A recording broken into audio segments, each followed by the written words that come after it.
kedai teh yang berada di lantai dasar pusat perbelanjaan Plaza Senayan, Tanah Abang, Jakarta terbakar Rabu siang. Kebakaran ini sempat membuat pengunjung dan karyawan panik. Petugas keamanan dan teknisi gedung berusaha menjinakkan api dengan tabung alat pemadam api ringan. Petugas pemadam kebakaran yang tiba di lokasi tetap melakukan pendinginan guna memastikan api benar-benar padam. Diduga kebakaran disebabkan hubungan arus pendek listrik. Trafonya itu terbakar, jadi menimbulkan asapnya hitam. Gitu. Jadi di gedung itu, di area yang terbakar itu penuh dengan asap. Gitu. Itu di lantai berapa, Bang? Ya? Lantai berapa? Itu di lantai dasar. Ya, lantai dasar. Itu pun juga sudah ada penanganan dari pihak gedung. Tidak ada korban jiwa maupun luka dalam peristiwa kebakaran, namun kerugian ditaksir mencapai puluhan juta rupiah. Dari Jakarta, Rani Sanjaya, iNews melaporkan.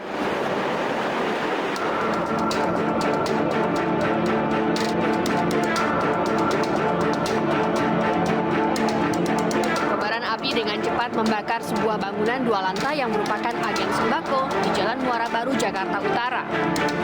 Bangunan berisi bahan-bahan pangan yang mudah terbakar membuat api cepat membesar hingga sulit dipadamkan. Kebakaran terjadi saat kios dalam kondisi tutup. Api pertama kali muncul dari atap lantai 2 dan langsung menyambar ke material bangunan lain. Upaya pemadaman yang dilakukan petugas pemadam kebakaran sempat mengalami kesulitan lantaran pemilik agen enggan membuka pintu kontrol karena takut dijarah. Api dapat dipadamkan dalam waktu 30 menit setelah 15 unit mobil pemadam kebakaran dikerahkan. Saya lagi nutup toko jam kira-kira jam setengah 12. Terus saya keluar, tiba-tiba udah pada teriak-teriak, api kebakaran lebih gede. Saya kaget kan, saya langsung tutup toko buru-buru. Orang udah rame di luar, api udah gede. Meski tidak ada korban jiwa maupun luka, namun kerugian akibat peristiwa ini ditaksir mencapai ratusan juta rupiah. Dari Jakarta, Rani Sanjaya, iNews melaporkan.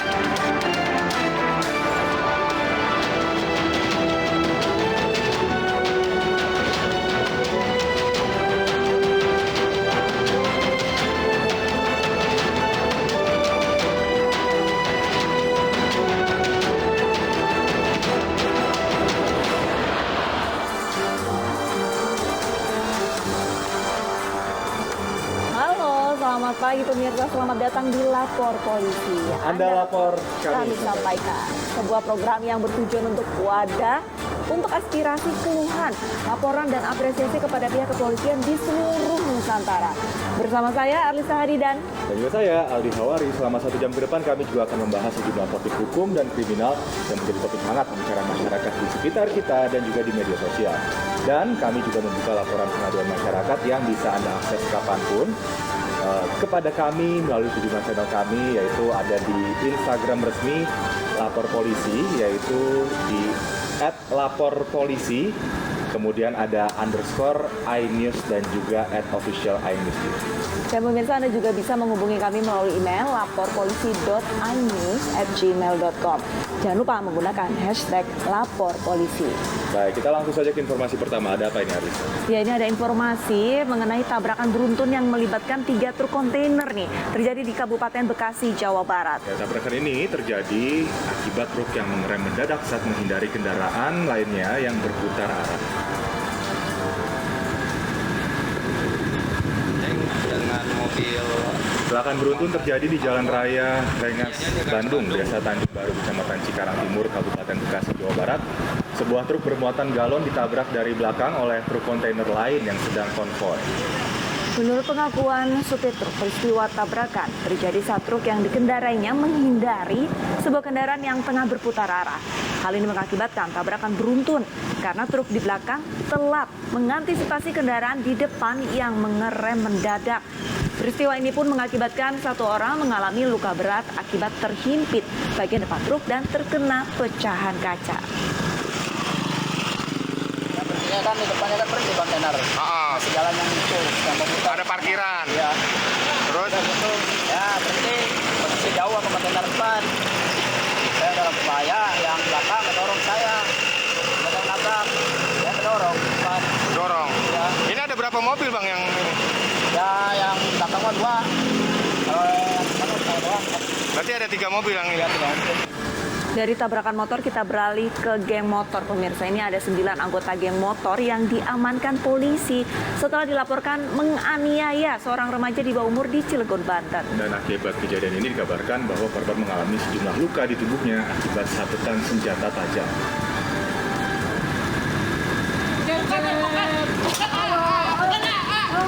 Dalam rekaman video amatir, terlihat korban diserang sejumlah pria yang diduga sebagai geng motor di kota Cilegon. Dalam aksinya, pelaku menyerang korban dengan menggunakan senjata tajam. Polisi akhirnya menangkap 9 orang dan menetapkan 5 orang menjadi tersangka dan 2 diantaranya ternyata masih di bawah umur. Sementara 4 anggota geng motor lainnya dilakukan pembinaan karena tidak ikut melakukan penyerangan terhadap korban. Menurut keterangan polisi, pelaku dan korban merupakan anggota geng motor yang saling menantang melalui siaran langsung media sosial.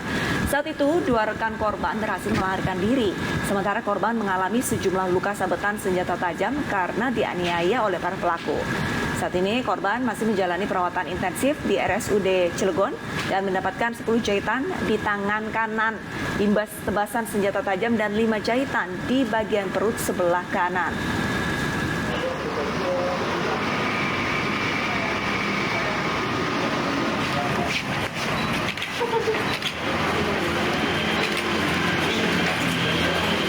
Dan untuk mengetahui informasi selengkapnya atas peristiwa penganiayaan kelompok geng motor terhadap seorang bocah di Cilegon, kita langsung bergabung bersama Kapolres Cilegon AKBP Eko Cahyo Untoro. Selamat pagi Pak Eko, terima kasih sudah bergabung bersama kami. Ya, Pak Eko, sebetulnya apa motivasi dari terima kasih sudah bergabung sama kami. Apa sebetulnya motivasi dari pelaku ini melakukan penyerangan tersebut, Pak Eko?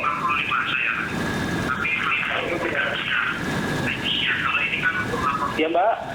Ya, saya ulang pertanyaannya ya, Pak Eko, sebetulnya apa motivasi para pelaku melakukan aksi penyerangan tersebut, Pak? Pak Eko mendengar suara saya, Pak? Agak kurang keras, Mbak. Oke, Pak Eko, untuk motifnya sendiri ini para pelaku menyerang korban ini apa, Pak? Terima kasih, Mbak. Mas, untuk motifnya yaitu adalah salah satu cuma popularitas antara geng motor satu, yaitu geng wok-wok sama geng gege yang ada di kota Cilegon. Jadi ini adalah gengsi antar geng, bisa dibilang gitu ya. Berarti ini ternyata juga masih ada beberapa pelaku yang tadi di bawah umur ya harusnya. Ya, dan untuk pertempuran antara geng dengan geng ini Pak, ini apa sudah berlangsung cukup lama atau baru pertama kali mereka lakukan di kota Cilegon, Banten, Pak? Jadi untuk kejadian ini baru pertama kali yang ada di Cilegon. Tetapi mulai sekarang sudah mulai tumbuh banyak geng-geng motor yang ada di kota Cilegon.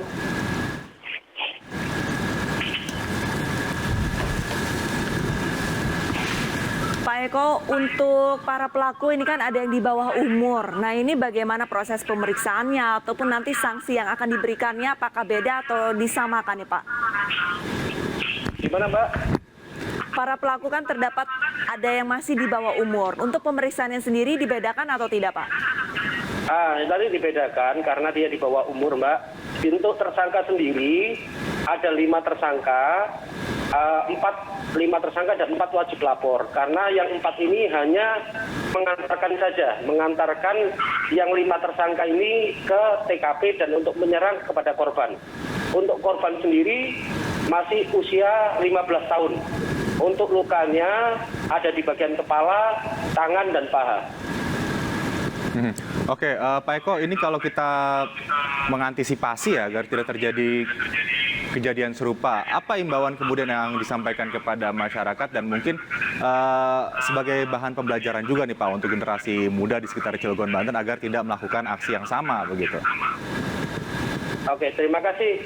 Jadi begini, kami menghimbau kepada seluruh masyarakat, orang tua, para guru, tokoh agama, tokoh masyarakat untuk bersama-sama menjaga anak kita, mengawasi anak-anak kita agar tidak terlibat dalam pergaulan bebas. Ini semua adalah tanggung jawab kita bersama.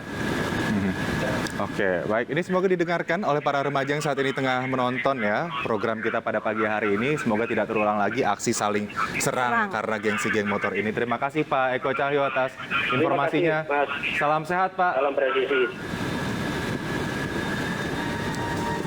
Baik, kita akan ke informasi selanjutnya. Ini terkait dengan ricuh yang terjadi. Ada emak-emak pedagang berkelahi di alun-alun Majalengka, Jawa Barat. Diduga perkelahian ini dipicu rebutan lapak jualan di antara para pedagang.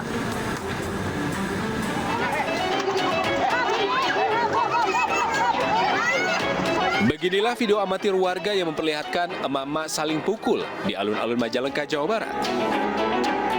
Dalam video dengan durasi 19 detik itu terlihat 4 orang mama saling pukul di pinggir jalan Abdul Halim Majalengka. Menurut Fadli, salah satu pedagang, perkelahian tersebut dipicu masalah rebutan lapak antar pedagang. Pedagang mie ayam dianggap menempati bekas lapak penjual seblak yang ditinggal dan pindah ke lapak lokasi lain. Oh, jadi karena lapaknya kosong diisi oleh pedagang lain. Pedagang apa itu? Mie ayam. Kalau pedagang yang barunya? Yang pedagang lama, pedagang sebelah. Yang barunya mie ayam. Jadi pedagang mie ayam yang ngisi pedagang seblak. Mengantisipasi hal yang tidak diharapkan, anggota Polres Majalengka memberikan himbauan kepada para pedagang. Dari Majalengka, Jawa Barat, Jenny Johadi melaporkan. Rapat paripurna DPRD Kabupaten Buru berlangsung ricuh. Ya, Ketua DPRD dan juga Ketua Fraksi Partai Demokrat nyaris adu jotos.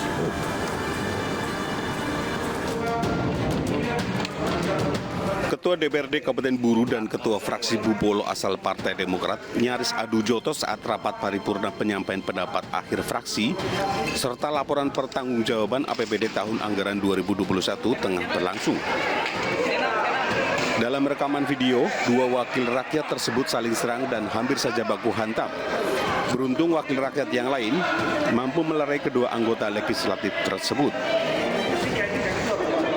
Kericuan terjadi akibat salah satu anggota DPRD, Erwin Tanaya, melempar botol mineral ke arah pimpinan sidang saat berjalan keluar hingga nyaris terjadi adu jotos.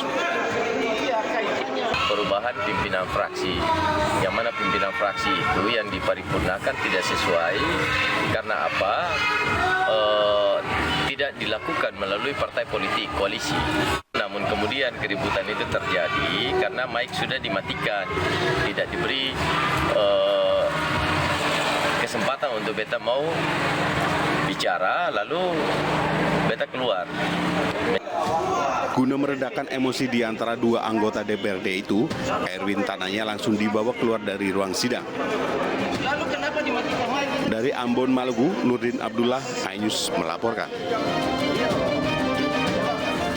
Demo tolak pengukuran lahan PT PN 14 di Nrekang, Sulawesi Selatan berujung bentrok polisi dengan warga. Belasan warga mengalami luka-luka.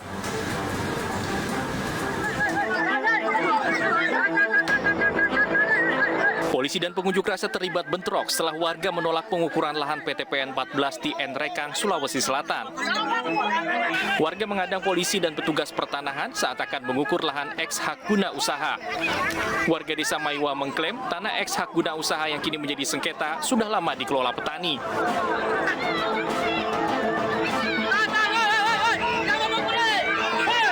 Penyelenggara negara mengelola lahan milik negara. Karena itu bagian dari korupsi, tahu. Di sana yang harus diukur, yang tanah kosong dikelola oleh bupati dan kawan-kawan, itu yang diselesaikan dulu. Sama pejabat. Karena itu tidak berhak siapapun namanya penyelenggara negara, pejabat negara untuk mengelola untuk apa. Akibat bentrokan ini, 13 warga terluka dan rencana pengukuran tanah tertunda akibat penolakan warga.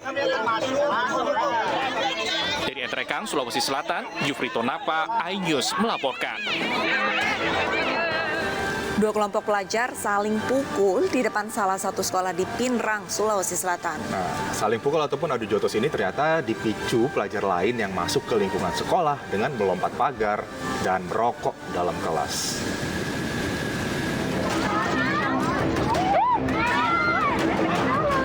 adu jotos antara dua kelompok pelajar terjadi di depan salah satu SMA di Pindrang, Sulawesi Selatan. Perkelahian membuat pelajar lainnya histeris hingga ada yang nyaris tertabrak mobil. Kejadian bermula saat pelajar lain masuk ke halaman sekolah dan merokok di dalam ruang kelas di jam istirahat. Pengurus OSIS sekolah pun menegur mereka hingga berujung perkelahian. Pihak kepolisian akan kami mediasi, kemudian kami akan panggil kedua kepala sekolah, dalam hal ini kepala sekolah Budi Bangsa dan kepala sekolah SMA 2, dan anak-anak yang terlibat kita akan pertemukan di mediasi, jangan lagi menjadi perbuatan seperti itu. Peristiwa perkelahian ditangani Polsek 242. Pihak dari kedua sekolah akan dipertemukan untuk dimediasi.